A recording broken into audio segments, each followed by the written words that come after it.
All right. So enough from me. I am going to go ahead and pass this on to a voter in the district, Mr. Greg Nadeau. Hi, everyone. My name's Greg, and 30 years ago, I was a legislative aide, campaign manager, then legislative aide for a state rep.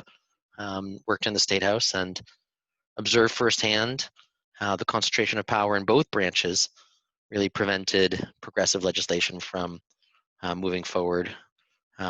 In recent years, I've been pleasantly seeing that the state Senate, ever since Stan Rosenberg has been president, has improved substantially, but the House really hasn't. And so I've been saying for a number of years that you cannot be a progressive and vote for the Speaker.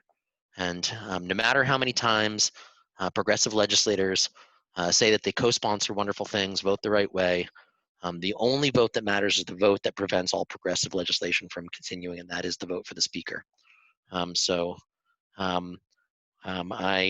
got a phone call from one of you, I forget whom, someone can identify themselves, who called me, and I was driving along doing some errands and said, voting for Anna Callahan, or support Anna Callahan, and I said, no, I'm with Christine. You know, Christine is a great rep. She's my favorite in the delegation, and you know, I like her very much. I think she's smart. I think she's got integrity, blah, blah, blah.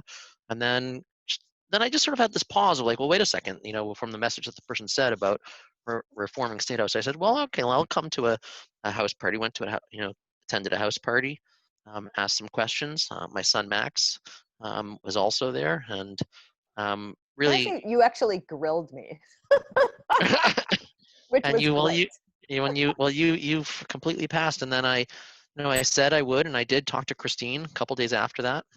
And Christine did not respond with a firm commitment to oppose the Speaker and to dilute the concentration of power in the House that prevents all progressive legislation from falling. So I said that I would now be shifting my support. So here I am, happy to be involved. I'm pretty involved in Somerville in a lot of ways. I've been here for 20 years. I definitely know every city councilor and school committee member and mayor and everyone else very, very well, and tend to talk to all of them. Then say, look, either you're with the Speaker or you're with progressive causes. There's no in between. It's like racism. You cannot be neutral on racism. Either you're actively opposing racism or you are part of the status quo that is perpetuating.